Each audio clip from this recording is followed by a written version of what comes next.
مطلب اللہ کے حکم کو مانو، اطاعت میں حکم کو مانو، اللہ کا حکم ماننا ہر مسلمان پر فرض ہے۔ دوسرا فرمایا اطیعوا اللہ و اطیعوا الرسول، رسول کا حکم مانو، دوسری اطاعت مانو رسول پاک۔ تیسرا فرمایا واولی الامر منکم، اور تم میں سے جو صاحب امر، صاحب حکومت، صاحب اقتدار اور صاحب علم و دانش بنائے جائیں، جہاں حکمران نہ ہو وہاں مفتی جو ہوتا ہے وہ حکمران کے تابع اور قائم مقام ہوتا ہے، تو اولی الامر کی اطاعت کرو۔ تین اطاعتیں یاد رکھ لیں کتنی؟ یہ اہل سنت کا قرآن سے ثابت عقیدہ ہے کہ مسلمانوں پہ تین اطاعتیں لازم ہیں۔ ان تینوں میں سے دو کے ساتھ قرآن پاک نے اطاعت کا لفظ لگایا ہے، تیسری کے ساتھ لگایا نہیں۔ پھر غور کریں ساتھ اطیعوا اللہ و اطیعوا الرسول، آگے نہیں فرمایا واطیعوا اولی الامر منکم، نہیں، آگے فرمایا واولی الامر منکم، اولی الامر کو اطیعوا الرسول کے تابع رکھا ہے۔ معنی اس کا یہ ہے اللہ جل مجدہ کا حکم جیسے ہے ماننا شرط ہے بغیر کسی شرط کے فرض ہے۔ اللہ کا حکم ماننے کے لیے کوئی کہے کہ میں شرط لگاؤں گا یہ ہوگا تو رب کی مانوں گا، مجھے نوکری ملے گی تو مانوں گا ورنہ رب کی نہیں مانوں گا، پتر ہوئے گا تو رب کی مننی ورنہ نہیں مننی، شرط لگا کے رب کی مانے گا تو وہ مسلمان نہیں ہے۔ اسی طرح حضور نبی اکرم صلی اللہ علیہ وسلم کی اطاعت الگ اطاعت واجب، اطیعوا الرسول، رسول کے حکم کی اطاعت کرو، الگ حکم ہے۔ لہذا حضور نبی اکرم صلی اللہ علیہ وسلم کا حکم مبارک اگر کوئی ایسی بات جو قرآن پاک میں نہ ہو اور وہ ہمیں نہ مل رہی ہو تو ہم حضور نبی اکرم صلی اللہ علیہ وسلم کی حدیث سے بھی ہیں۔ اگر وہ بات قرآن پاک میں نہ ہو اور حدیث پاک میں موجود ہو ہم پہ وہ ماننا فرض ہے، اگر وہ حدیث صحیح سے ثابت ہو۔ اگر وہ کوئی شخص کہے کہ میں رسول پاک صلی اللہ علیہ وآلہ وسلم کی بات نہیں مانتا تو وہ دائرہ اسلام سے خارج ہو گیا۔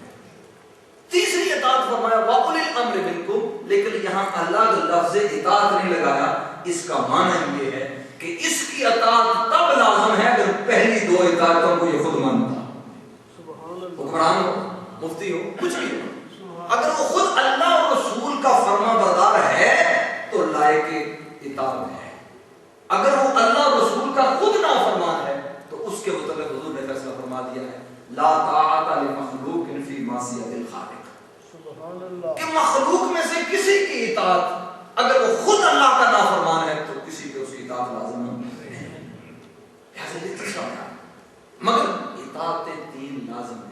اگر کوئی صالح متقی اہل علم و دانش اس کی زندگی علم کا نقشہ بنی ہوئی، اس کا عمل معیار ہو قرآن پاک اور حدیث پاک کے مسائل اور احکام کا، تو اس شخص کی اتباع بھی ہم پہ لازم ہے۔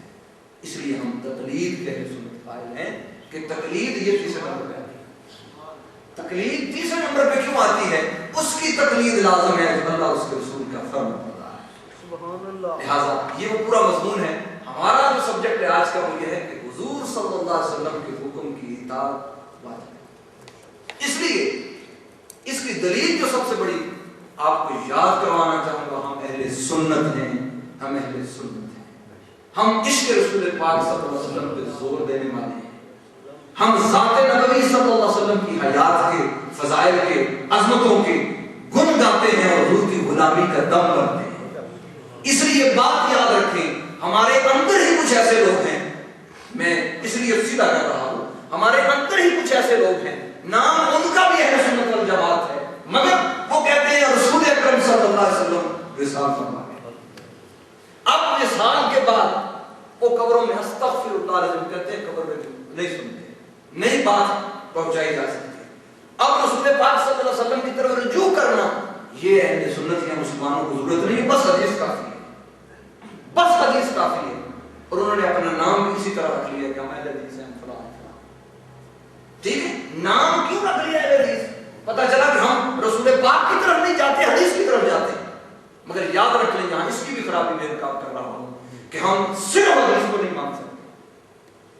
پوری حدیث پاک کو ماننا پوری امت میں کسی فرد کے لیے ممکن ہے، میں ممکن کا لفظ بول رہا ہوں، ممکن نہیں، اس لیے کہ عمل کے لیے سنت چاہیے۔ سنت کو ماننا تو ممکن ہے، ساری حدیثوں کو ماننا اور عمل کرنا ممکن ہے۔ پوری حدیثوں میں کوئی بندہ عمل نہیں کر سکتا، سنتوں میں عمل کر سکتا ہے۔ ساری حدیثوں کو عمل میں لایا نہیں جا سکتا. کچھ ایسی حدیثیں ہیں جو کیسے بیانات ہیں کہ وہ صرف حضور کے خواص ہیں, حضور کے فضائل, حضور کی عظمتیں. ایک مثال دے کے آگے چلتا ہوں. حضور نبی اکرم صلی اللہ علیہ وسلم نے کتنی شادیاں فرمائی؟ 11. کتنی شادیاں فرمائی؟ یہ حضور صلی اللہ علیہ وسلم کا عمل مبارک ہے اور وہ حدیث سے پاک ہے کہ حضور صلی اللہ علیہ وسلم نے اتنی شادیاں کی. مگر ہمارے لیے یہ حضور نے سنت قرار ہے. اگر اس کو حدیث سے ڈھونڈ کے کوئی کہے شادی چلن ہو گیا تو وہ گنہگار ہوگا, اس لیے کہ وہ حضور صلی اللہ علیہ وسلم کے حکم سنت کا انکار کرتا ہے. دوسری مثال یہ دیتا ہوں کہ اگر مختلف مسائل میں ہم غور کریں تو کتنی باتیں ایسی ٹیڑھی بنائی جا رہی ہیں کہ جو سنت اور ہے مگر اس کی اپوزٹ حدیث کو دلیل بنا کے کی جا رہی ہے. جس کی چھوٹی سی مثال دیتا ہوں وہ سمجھنے کے لیے کہ ہم داڑھی بھی رکھتے ہیں, ہم مونچھیں اور لبے بھی رکھتے ہیں. اہل سنت کے اندر بنیادی چیز جو ہے وہ یہ ہے کہ ہم سنت کے قائل ہیں. بعض لوگ ایسے ہیں جنہوں نے حدیث کو دلیل بنا کے مونچھوں پہ سیفٹی پھیر دی, انہوں نے اس کو اتار دیا ہے, مگر حضور صلی اللہ علیہ وسلم نے مونچھوں کو اتارا نہیں. اس کا پتہ چلا حدیث لے کے اس کا ترجمہ تو پڑھ لیا ہے. اخف الشوارب اور وانہب الشوارب, ان دو لفظوں کو لیا. اخف الشوارب کا معنی ہے پست کرنا, چھوٹی کرنا, اور وانہب الشوارب کا معنی ہے اور پتلا کرنا اور چھوٹا کرنا, مگر اس کا ہرگز معنی نہیں ہے صرف دے دینا. اس کی اگر ہم تائید کرنے کے لیے اہل سنت آگے بڑھیں گے تو ہمیں سنت کے رسول کو دیکھنا پڑے گا. بھئی 4 حدیثیں ہیں داڑھی اور مونچھوں کی ان مقدار کے بارے میں, ان کی ہم تعین کس طرح کریں گے؟ تعین کے لیے دیکھنا پڑے گا ہمارے آقا نے کیسا رکھا ہے. تو حدیث پاک کے اندر ملتا ہے, سیرت پاک میں, کہ رسول اکرم صلی اللہ علیہ وسلم جب بھی کوئی ہفتہ یا چند دن گزر جاتے اور لبیں کاٹنے کا ارادہ فرماتے تو اپنی انگلی کا مسواک مبارک مونچھوں پر رکھتے اور یہاں سے لبوں کو کاٹ لیتے اور نیچے پست رکھ لیتے تاکہ منہ میں نہ آئے. یہود و نصارہ کے جتنے چرچ کے پادری اور راہب تھے عبادت کر کر کے مونچھیں بڑھ جاتی اس طرح چلتا. ہندوؤں کے جوگیوں کی مونچھیں بڑھ بڑھ کے ڈھپ جاتے اس طرح چلتا. سکھوں کے بڑے بڑے جو ان کے پوپ ہوتے ان کے اسی طرح بڑھ جاتا. رسول اکرم صلی اللہ علیہ وسلم نے ہمیں یہ حکم فرمایا کہ ان کو کاٹا کرو تاکہ یہ کھانے میں پانی میں آلودہ نہیں. تو سنت مبارک نے مقدار مقرر کر دی. لہذا پتہ چلا ہمارا نام اہل سنت والجماعت کیوں ہے کہ ہم حدیث کا بھی ترجمہ کرنے سے پہلے رسول پاک کی سنت کو دیکھتے ہیں. اس میں ایک راز جو ہے بیان کر کے آگے چل رہا ہوں, اپنے موضوع کو شروع کر رہا ہوں. وہ یہ ہمارا عقیدہ رسول اکرم صلی اللہ علیہ وسلم حیات مبارکہ طیبہ کے ساتھ آج بھی موجود ہے, اور گنبد خضرا شریف کے اندر آپ کا جسم مبارک وہی رہتا ہے, باہر نہیں آتا. آپ کی روح مبارک کائنات میں جہاں چاہے فیض بانٹنے کے لیے جا سکتی. تو ہمارا ہر وقت دھیان اہل سنت والجماعت کا اور رسول پاک کی طرف لگا رہتا ہے. جو لوگ ہماری نگاہوں کو رسول اکرم صلی اللہ علیہ وسلم کے چہرے طیبہ سے ہٹانا چاہتے ہیں, انہوں نے یہ گھڑا ہے کہ آؤ رسول پاک صلی اللہ علیہ وسلم فوت ہو گئے, مٹی میں مل گئے, نعوذ باللہ من ذالک, اور اب ان کی طرف توجہ کرنا, ان کو پکارنا, یا رسول اللہ کہنا, ان کی طرف دھیان کرنا, یہ شرک اور بدعت اور گناہ ہے. آؤ صرف حدیث تک رہو.